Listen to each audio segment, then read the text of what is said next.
로마서를 하고 그 다음에 에베소서를 여기 들어갈 예정인데 에베소서에 있는 말씀 먼저 오늘 한번 보겠습니다. 에베소서 1장 3절로 6절 말씀인데요. 아주 결정적인 우리의 구속사적인 관점으로 우리가 살아야 되는 결정적인 말씀이라고 여겨집니다. 그리고 이제 뒤에는 그래서 예수님이 어떻게 말씀하셨나라고 하는 헌신에 관한 것도 오전 앞 시간에 하면 될 것 같습니다. 우리 1장 3절로 6절 말씀을 같이 한번 읽겠습니다. 찬송하리로다 하나님 곧 우리 주 예수 그리스도의 아버지께서 그리스도 안에서 하늘에 속한 모든 신령한 복을 우리에게 주시되 곧 창세전에 그리스도 안에서 우리를 택하사 우리로 사랑 안에서 그 앞에 거룩하고 흠이 없게 하시려고 그 기쁘신 뜻대로 우리를 예정하사 예수 그리스도로 말미암아 자기의 아들들이 되게 하셨으니 이는 그가 사랑하시는 자 안에서 우리에게 거저 주시는 바 그의 은혜의 영광을 찬송하게 하려는 것이라. 네, 사도 바울은 지금 투옥된 상황에서 죄수의 몸으로 이 사랑과 위로의 편지를 쓰고 있습니다. 에베소 교회는 사도 바울이 개척했고 성도들은 3년이나 밤낮으로 그 개척자의 가르침을 받은 바 있습니다. 그러하기 때문에 에베소 교회의 성도에게 사도 바울의 영향력과 그 중요성은 지대했을 것입니다. 그런데 지금은 에베소 교회의 정신적 지주였던 사도 바울이 지금 죄인의 신분으로 감옥에 갇혀 언제 유명을 달리할지 모르는 상황에 처해 있습니다. 자, 영적 정체성을 확립해준 사도 바울이 죄인이 되었기에 에베소 교회의 정체성도 위태롭게 흔들리는 상황에서 하나님의 자녀와 백성의 신분조차 무효로 돌아갈지 모른다는 위기감이 온 교회에 엄습했을 터입니다. 자, 그런 상황에서 사도 바울은 에베소 교회의 성도들을 향해 은혜와 평강을 구한 이후에 하나님께 찬양을 드립니다. 그래서 1장 1절 2절에서 하나님과 예수 그리스도로 말미암아 은혜와 평강이 있기를 원하노라 라고 이렇게 말씀하고 난 다음에 하나님께 찬양을 올려드립니다. 그래서 1장 3절로 14절에서 한 문장으로 묘사된 찬양의 이유가 세 가지가 나오는데 오늘 이제 앞에 한 가지만 볼 겁니다. 하나님의 영원한 예정, 성자 예수 그리스도의 구속, 구원으로 이끄시는 성령님의 인도하심에 대해서 찬양하고 있습니다. 1장 3절로 14절에 이 하나하나가 다 구속사의 결정적인 말씀들입니다. 자, 그래서 이 시간에는 찬양의 이유 중에서 하나님의 영원하신 예정만을 다루고 싶습니다. 찬양의 이유. 자, 인사말이 끝난 직후에 하나님께 드리는 사도 바울의 찬양이 3절에 기록되어 있습니다. 우리 같이 한번 3절 같이 읽겠습니다. 찬송하리로다 하나님 곧 우리 주 예수 그리스도의 아버지께서 그리스도 안에서 하늘에 속한 모든 신령한 복을 우리에게 주시되. 자, 무엇보다도 찬양은 창조자이신 하나님과 피조물인 인간 우리와의 관계에 기초한 것입니다. 그래서 창조된 모든 존재들이 창조주께 찬양을 드리는 것은 마땅한 일이라고 시인은 말하죠. 시편 147편 1절 그리고 시편 148편 5절 너무나 귀중한 말씀인데요. 같이 한번 읽겠습니다. 할렐루야. 우리 하나님은 찬양하는 일이 선하며 찬송하는 일이 아름답고 마땅하다. 그것들이 여호와의 이름을 찬양함은 그가 명령하심으로 지으심을 받았음이로다. 그러니까 이 세상에서 하나님을 찬송하지 않아도 될 피조물은 하나도 없습니다. 하나님 찬양에 침묵할 수 있는 피조물도 전혀 없습니다. 그러니까 하늘이 하나님의 영광을 찬양하고 궁창이 주께서 손으로 행하신 일들을 선포하고 있습니다. 하늘과 궁창이 하나님을 찬양하고 있다는 사실은 하나님을 찬양하는 것에서 배제된 피조물이 하나도 없음을 강조하고 있는 것입니다. 그래서 모든 피조물은 각자의 고유한 음색을 가지고 이 찬양의 우주적인 하모니에 참여하고 있습니다. 자, 이것은 예고편일 뿐입니다. 장차 새하늘과 새 땅에서는 보다 더 웅장하고 화려하고 아름다운 찬양의 하모니와 심포니가 모든 피조물에 의해 울려 퍼질 것입니다. 사도 바울은 창조에 근거한 찬양만이 아니라 어디까지 가냐면 오늘 제가 말씀드리고 싶은 이 부분에서 핵심은 바로 찬양, 창세 전부터 이루어진 일들에 대해서 찬양을 드리고 있습니다. 우리의 찬양의 제목도 그쪽으로 넘어가야 됩니다. 그래서 하나님이 예수 그리스도 안에서 하늘에 속한 모든 신령한 복을 우리에게 주셨기 때문에 찬양을 드린다고 말합니다. 하나님은 우리에게 벌이 아니라 복을 주시기를 원하시는 분이십니다. 예수 그리스도 안에서 하늘에 속한 신령한 복을 하나도 빠뜨리지 않고 모두 주시는 분이십니다. 예수 그리스도를 우리에게 보내주신 것은 그 복의 전부를 주셨다는 사실을 표현한 거죠. 그러니까 그 모든 신령한 복을 다 주셨다라고 하는 그 표현이 예수님을 보내주신 거예요. 예수님을 주신 거예요. 그러니까 우리는 예수님을 받으면서 하나님께서 일부분만 우리에게 주신 게 어떤 것들을 주신 게 아니라 하나님 전부를 우리에게 주셨다라고 하는 것을 붙잡아야 됩니다. 그거를 찬양하고 있는 거죠. 그래서 모든 신령한 복의 원천이신 예수 그리스도께서 세상 끝날까지 항상 함께 있는 자라면 그 누구도 이 복에서 배제되지 않을 것입니다. 모든 복의 전부를 전부입니다. 모든 하나님의 사람에게 주셨기 때문에 차별이 없습니다. 예수님을 주셨기 때문에 예수님이 전부시기 때문에 차별이 없어요. 자, 그리고 이제 이 복은 이제 우리가 다시 한번 정확하게 점이면서 착착 다시 정리해야 될 게 뭐냐면 이 복은 하늘에 속한 복이라는 거예요. 하늘에 속한 복. 하나님이 우리에게 예수 그리스도 안에서 주시려고 하는 복은 땅의 복이 아니라 하늘의 복입니다. 이 땅에서 주어진 것이 아닙니다. 땅에 어떤 것이 복의 내용물인 것도 아닙니다. 땅에서는 생산할 수도 기대할 수도 제공할 수도 없는 오직 위로부터 주어지는 복입니다. 땅에 유한하고 변하고 일시적인 복이 아니라 하늘에 무한하고 불변하고 영원한 복입니다. 그리고 이것은 신령한 복입니다. 하늘에 속한 복이고 이것은 신령한 복이다.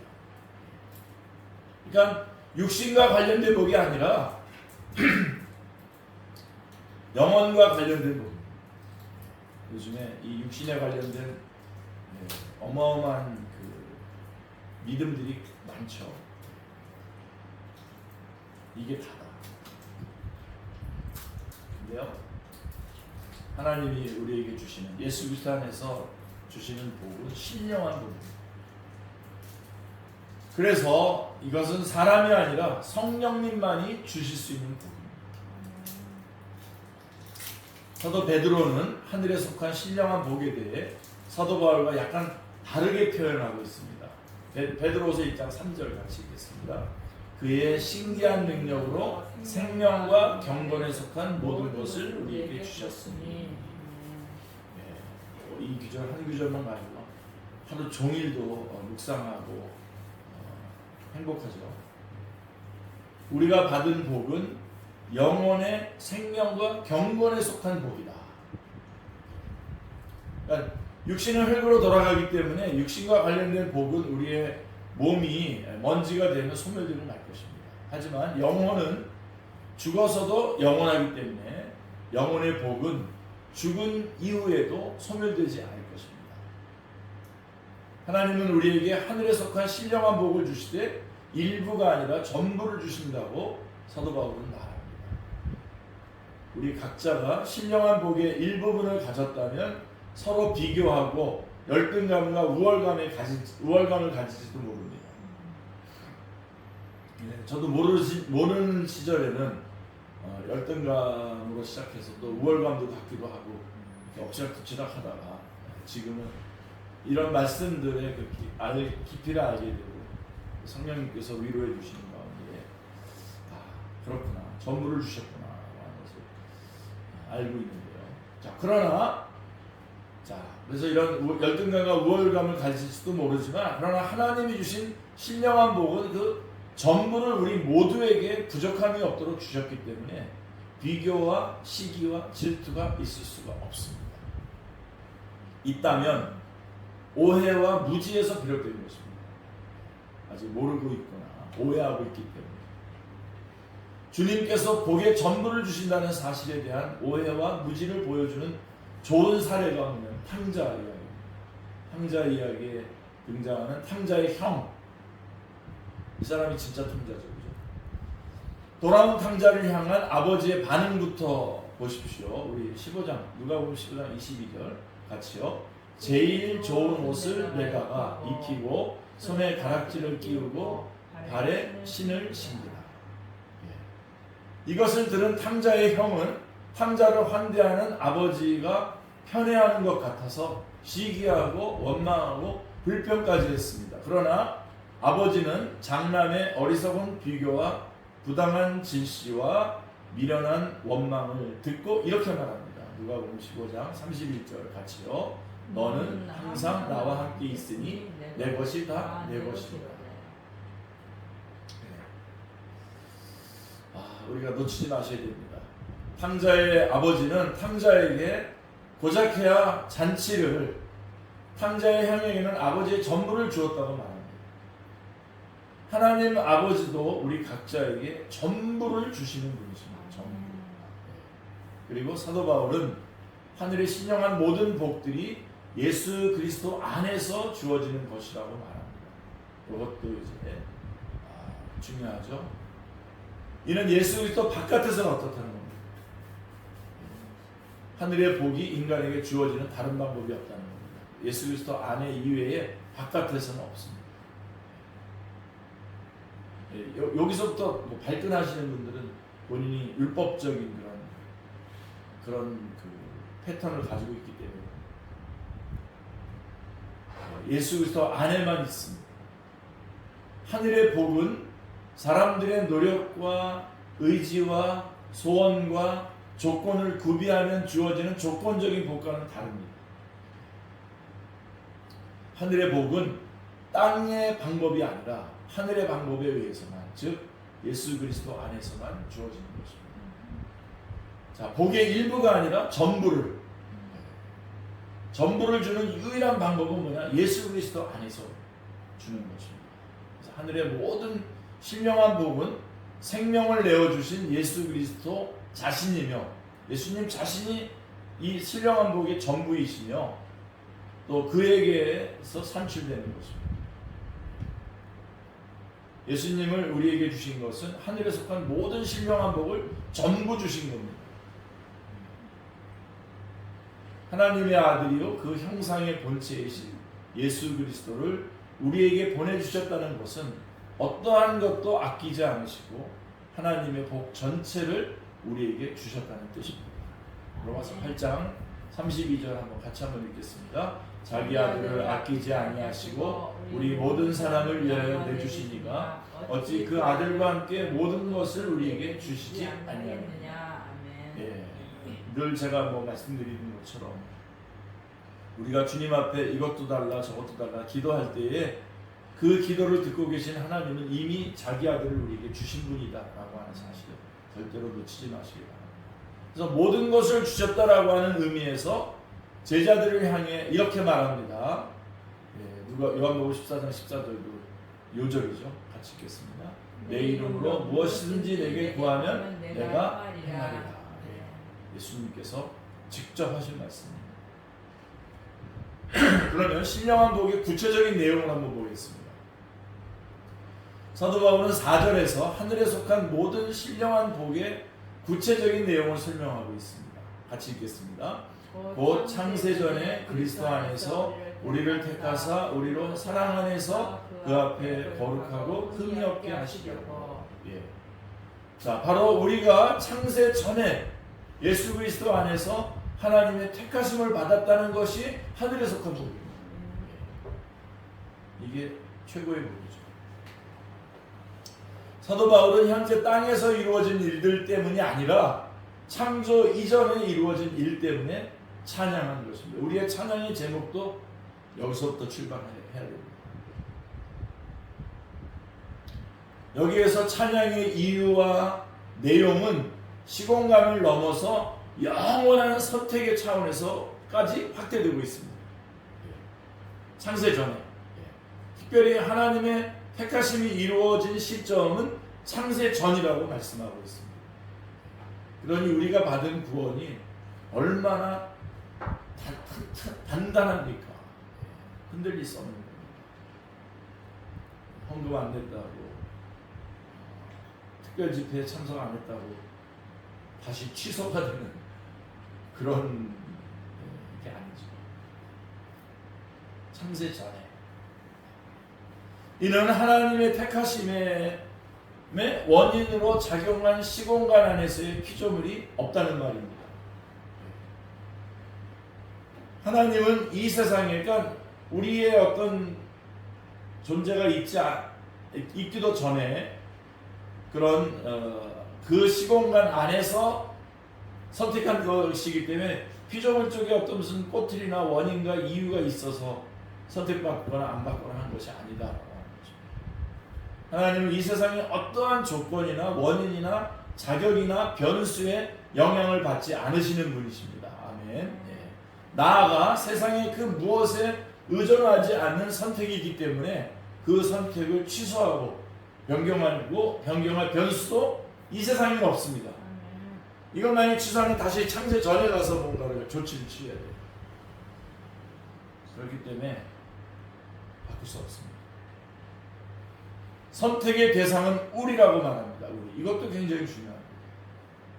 이 선택의 대상이 인류의 모든 사람이 아니라 우리라고 분류되는 인류의 일부라는 것입니다. 아마도 세상의 모든 사람들이 다 선택을 받으면 좋겠다는 것이 일반 사람들의 보편적인 생각일 것입니다.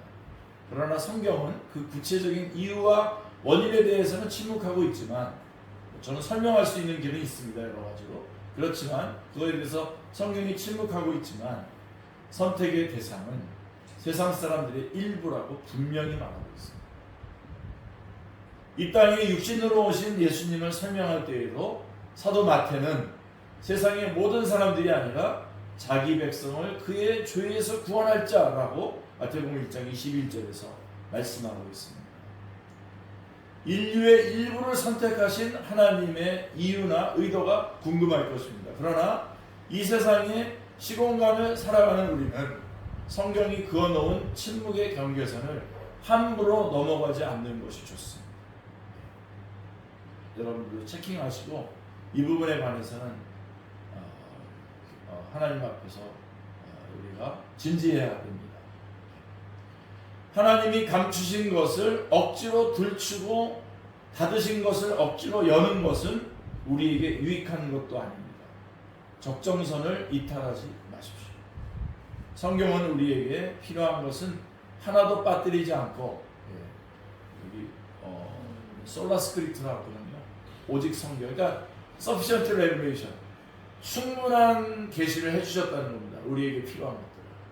그게 솔라 스크립트입니다. 오직 성경이고, 그 다음에 우리에게 필요하지 않은 어떤 것도 담고 있지 않습니다. 그러니까 이건 전체 성경, 토탈 스크립처, 토탈 스크립처라고 하는 뜻입니다. 이게 그러니까 성경에서 우리에게 구원과 관련돼서 우리에게 필요한 것들은 하나도 빠뜨리지 않고 기록되었다. 그래서 오직 성경이고, 그 다음에 우리에게 필요하지 않은 어떤 것도 담고 있지 않다. 그래서 토탈, 모든 성경. 이게 우리 그 신앙 고백이죠. 우리에게 성경은 그 자체가 최적의 유익이며 삶의 적정선인 것입니다.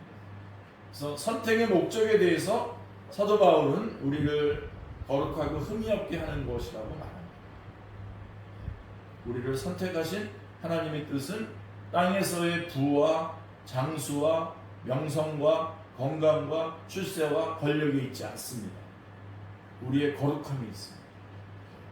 그게 이제 로마서 6장부터 나오는 성화와 오늘 연결이 되는데 그거는 오늘 못할 것 같습니다.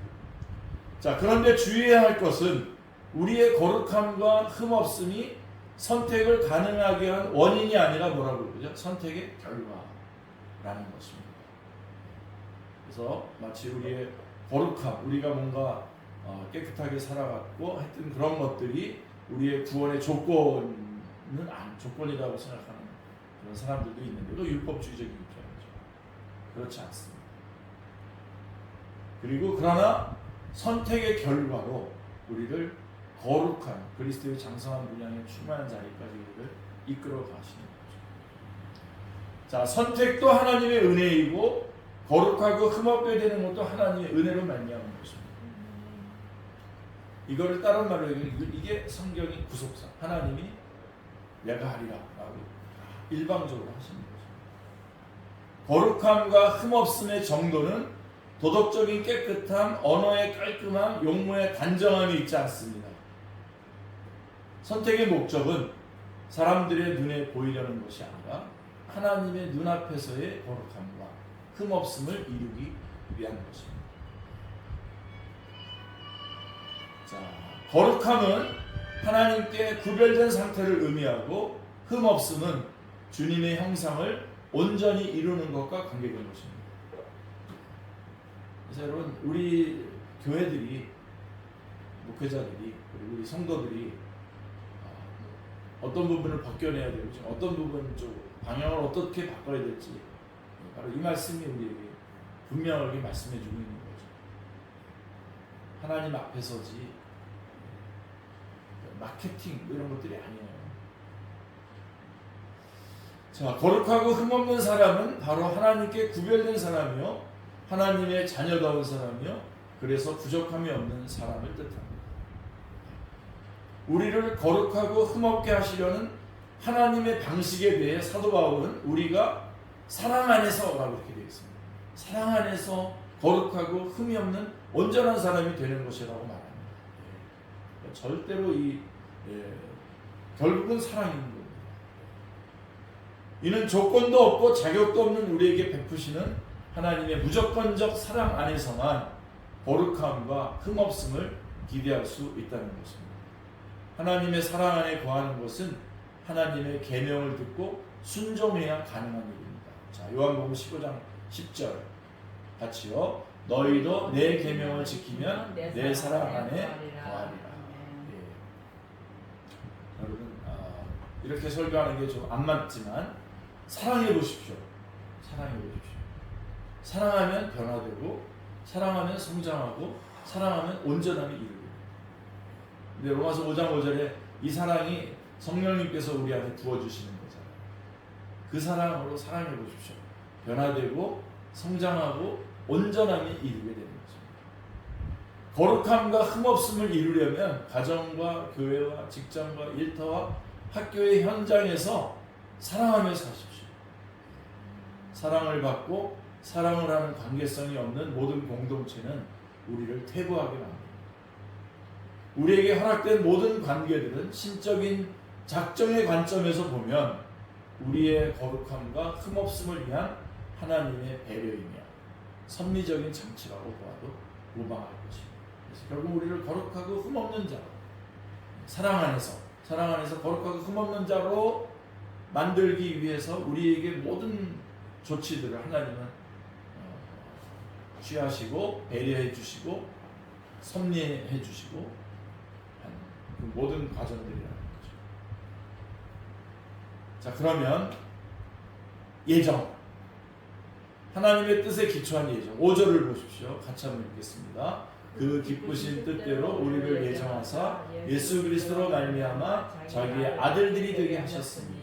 하나님의 영원한 택하심은 이 세상의 그 무엇도 아닌 하나님의 기쁘신 뜻에만 의존하는 것입니다. 이는 우리의 믿음이나 선행이나 신분이나 직이나 가정의 배경 중 어떤 것도 선택의 원인이 아니라는 것입니다. 딱 하나, 선택의 딱 하나 원인은 하나님의 기쁘신 뜻입니다. 하나님의 기뻐하시는 뜻이 오직 하나의 이유입니다. 그래서 로마서 9장 16절 보세요. 같이요. 원하는 자로 말미암도 아니요 다른 박질하는 자로 말미암도 아니요 오직 긍휼히 여기시는 하나님으로 말미암음이니라. 우리가 원한다고 선택되는 것이 아니며 우리가 수고에 성실한 땀을 흘린다고 선택되는 것이 아닙니다. 선택의 전적인 근거는 오직 하나님께 있습니다. 하나님은 어떠한 것에도 영향을 받지 않고 하고자 하시는 자를 긍휼히 여기시고 하고자 하시는 자를 완악하게 하시는 절대적인 분이십니다. 자, 이에 대해서 사람들은 하나님을 부당한 분이라고 생각하기 쉽습니다. 그러나 이런 생각은 하나님에 대한 무지에서 비롯된 것입니다. 하나님은 가장 지혜롭고 가장 공의롭고 가장 자비롭고 가장 정직하고 가장 신중하고 가장 정확하고 가장 탁월하고 가장 선하고 가장 진실하신 분입니다. 더 넣을 거 혹시 있으십니까? 하나님을 비교할 존재가 이 세상에는 없고 하나님을 설명할 비유도 이 세상에는 없습니다. 이토록 위대하신 분이 무엇을 하든지 마음대로 하신다는 것은 가장 공의롭고 가장 선하고 가장 진실하고 가장 정확하고 가장 아름다운 일입니다. 하나님의 존재가 완전하기 때문에 완전한 존재가 그대로 반영된 행위도 완전한 것입니다. 만약 다른 요소가 그분의 판단과 행위에 개입하게 된다면, 다른 것들이 거기에 들어오게 된다면 그분보다 못한 것이 추가되는 것이기 때문에 개선이 아니라 개악이 되는 겁니다. 하나님의 뜻 이외에 그분의 결정과 판단에 관여하는 땅의 조건들이 없으면 없을수록 더욱 공의로울 것입니다. 그리고 택함을 받은 우리를 가리키는 명시적인 신분은 종이나 친구나 동료나 백성이 아닌 하나님의 자녀라고 사도 바울은 말합니다. 그래서 하나님의 선택은 우리를 당신의 자녀로 삼으시기 위한 것입니다. 우리가 하나님의 자녀라고 하는 것이 최고의 명예, 최고로 명예로운 거죠. 자녀라는 신분은 부모의 모든 권위와 존엄성과 가치와 기업을 유산으로 물려받는 자입니다. 그래서 사도 바울은 말합니다. 로마서 8장 17절 같이요. 자녀이면 또한 상속자 곧 하나님의 상속자 그리스도와 함께한 상속자니. 그리고 우리가 하나님의 자녀가 된 것은 예수 그리스도로 말미암은 것이라고 말합니다. 자, 어떤 뜻일까요? 독생자인 예수 그리스도의 죽음으로 말미암아 우리가 하나님의 자녀가 되었다는 뜻입니다. 명확한 말씀이죠. 그러므로 하나님의 자녀라는 신분의 고결함은 예수님의 생명을 대가로 지불할 정도로 지대한 것입니다. 그래서 천성이 일평생 마르지 않는 이유가 바로 여기 있는 것입니다. 우리가 평생의 주님을 찬송할 수밖에 없는 것이죠. 찬송할 이유가 여기 있는 것이죠. 자, 그러면 좀 마무리해 볼까요? 선택의 그런 목적은 뭐냐? 왜 우리를 선택하신 겁니까? 창세전에. 자, 왜 하나님은 이토록 놀라운 선택의 은혜를 베푸신 것일까요? 우리에게. 자, 6절을 보십시오. 같이요. 이는 그가 사랑하신 자 안에서 우리에게 거저주시는 바 그의 은혜의 영광을 찬송하게 하려는 것입니다. 이기쁨 전사가 빨리 와서 들었으면 좋겠는데, 저희도 마찬가지입니다. 하나님은 당신이 베푸신 은혜의 영광을 찬송하게 하시려고 우리를 만세전부터 택하신 것입니다. 그래서 이제 어떤 교단은 예수님을 믿는다, 내가 예수님을 믿는다라고 하는 쪽을 강조하는가 하면은 장로교라든가 이런 개혁교회 쪽은 이 부분을 강조합니다. 하나님께 영광을 돌리기 위해서 우리가 하나님께 찬송을 돌리기 위해서 우리가 하나님으로부터 선택받았다라고 하는 부분을 강조하는 거죠. 인간이 태어나서 살아가는 이유는 자기를 위함이 아닙니다. 이거 한번 좀 고백 좀 해보시죠. 이거를 끝까지 싸우시는 거예요. 우리가 신앙생활은 자기를 위해서 사는 게 아닌데 자꾸만 자기를 위해 자기 건강, 자기 주장, 자기 극대화 이런 것들이 우리의 삶이 적어지니까 계속 거짓. 우리는 우리 전체가 처음부터 의존성인데 거꾸로 의존성이 아니라 거꾸로 자기의 능동성 그거를 계속 강조하는 거예요. 그래서 부딪히는 거예요. 그래서 심리학의 문제, 부족한 기독교 이런 것들이 나오는 게 바로 그런 거예요. 자기를 부인하고 자기 십자가를 지고 나를 따르라고 했거든요. 여기 이거를 철퇴하지 않으면 계속 살아나서 살아가는 거예요. 우리의 삶은 은혜로운 하나님의 영광을 찬양하기 위한 삶인 것입니다. 그분을 찬양하고 그래서 먹는 거고 그분께 영광과 찬양을 올려드리기 위해서 그래서 우리가 필요하다면 우리가 일터도 하나님께서 주시는 거고 필요하다면 여러 가지 가정도 주시는 거고 필요하다면 여러 가지 환경도 주시는 거고 그런 거 아닙니까? 근데요 이게 무슨 토론거리가 돼요 요즘에는. 네? 우리 하나님 처음부터 우리를 의존성으로 만드셔서 하나님을 의존하게 되고 하나님이 내가 하리라 우선 하나님이 다 하시고 있고 그것을 우리는 찬양하고 그것을 영광 돌리고 그것을 기뻐하는 거가 우리의 삶의 이유인데도 마치 하나님하고 같이 연결되는 것들은 마치 이건 좀 약간 자기는 힘이 없기 때문에 약해서 열등감에 좀 자꾸만 힘을 의지하는 거고 내가 왕성해지고 강해지고 뭔가를 해내고 이런 쪽으로 자꾸만 몰고 간다는 거죠. 그게 처음에 에덴 동산에서 사단이 물어본 거 아니고요. 이 사람 다 아닌데 제가 괜히 큰 소리 내고 있는 거. 사탄은 너가 하나님이 된다는 거 아니에요. 그래서 너가 하나님 되면 네가 네 주장대로 하라는 거 아닙니까? 근데 처음부터 하나님 우리를 하나님의 형상으로 만드셔서 하나님을 의존하도록 만드신 거예요. 그래서 여러분 우리에게 주어지는 능력은 딱 하나예요. 하나님을 의지하는 능력밖에 없어요. 다른 능력 우리에게 주신 적 없어요. 하나님을 의지하는 능력을 우리가 기도하는 거죠. 이거 싸움하셔야 됩니다. 이것은 사도 바울의 독창적인 사고가 아닙니다. 이사야서 선지자도 이렇게 말하지 않아요. 이사야 43장 21절 같이요. 이 백성은 내가 나를 위하여 지었나니 나를 찬송하게 하랴. 구속사의 3대 요절 아닙니까? 박정석 선교사는 늘 주장해 주시죠. 이 백성은 내가 나를 위하여 지었나니 나를 찬송하게 하랴. 네. 인간은 자신이나 타인을 위하여 가정이나 회사를 위하여 민족과 국가를 위하여 창조된 존재가 아닙니다. 하나님을 위하여 지어졌고 하나님을 찬송하는 목적을 가지고 있습니다. 이러한 이해는 잠언의 지혜자도 공유하고 있습니다. 잠언 16장 4절 장이라고 써있는 잠인데 16장 4절 같이요. 여호와께서 온갖 것을 그 쓰임에 적당하게 지으셨으니 나니 악인도 악한 날에 적당하게 하셨느니라. 그러니까 모든 피조물을 그 쓰임에 적당하게 지으시되 악인도 악한 날에 적당하게 하셨다면 피조물 중에 그 어떤 것도 하나님의 영광에 기여하지 않는 존재는 하나도 없을 것입니다. 그렇죠? 그래서 여러분 하나님이 우리를 선택하시지만 선택을 통해서도 우리가 하나님께서 영광을 받으시면 유기를 통해서도 하나님은 영광을 받으시는 겁니다. 그래서 칼빈은 시편을 주석하면서 뭐 다른 거 다 못 보시더라도 칼빈의 기독교 강면이나 시편 주석은 꼭 보셨으면 좋겠습니다.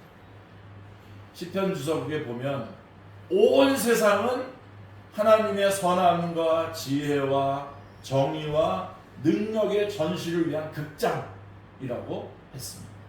극장이라는 거예요. 그래서 이 극장에서 지금 상영되는데 그 중에 가장 극적인 장면이 어떤 장면일까요? 그 중에서도 인간의 창조와 하나님의 자녀로서의 재창조는 최고의 신적인 영광이 펼쳐지는 그 극장의 한복판인 것입니다. 이는 바로 주님께서 내가 하리라 하실 때에 그게 이 극장의 한복판이라는 거죠. 이는 영광의 가장 찬란한 빛이 재창조에 있다는 것입니다. 우리는 하나님의 영광을 위하여 만세 전부터 하나님에 의해 창조와 구원으로 정하여진 자리입니다. 영원 속에서 계획된 이 놀라운 은혜는 시공간에 속한 피조물이 감하거나 소멸할 수 없습니다. 창세 전부터 작정된 우리의 선택과 구원은 예수 그리스도의 생명이 그 대가로 지불된 것이어서 이보다 더 큰 하나님의 은혜와 사랑은 없습니다. 아멘이죠? 네. 자, 왜 이토록 큰 은혜와 사랑을 우리에게 주신 것일까요? 왜요? 하나님의 의도와 목적이 있습니다. 그것은 우리가 하나님께 영광의 찬송이 되는 것입니다. 그래서 사도 바울은 영원한 선택 때문에 주의 이름을 찬송하는 것입니다. 찬송 때문에 하나님은 하늘에 속한 모든 신령한 복을 만세전부터 정하시고 주신 것이라고 사도 바울은 말하고 있는 것입니다. 그래서 선택은 찬송의 이유이며 선택의 목적은 찬송인 것입니다. 나지고 왜 너는 이랬냐 해서 그러는 게 목적이 아니라 우리 선택은 하나님을 찬송을 위한 것이 목적이지 누구는 왜 선택했고. 그래서 이 선택은 그리스도 안에 있는 사람들에게 말하는 내용들이에요. 말하는 거예요. 바깥에 있는 사람하고 얘기하는 주제가 아니에요. 우리가 구원받았고 그래서 우리가 어떻게 살아야 돼요? 하나님을 찬송하는 건데 구체적으로 어떻게 살아야 되는 것이 다음 시간에 바로 하겠습니다. 하나님께 영광의 찬송이 된다는 것은 창조와 재창조의 목적이며 동시에 우리에게 최고의 복입니다. 그러므로 찬양의 입술이 다물어질 수 없습니다. 자, 거기까지 첫 번째 시간 마치고 그 다음에 구체적으로 어떻게 살아가야 될 것인지 나누도록 하겠습니다.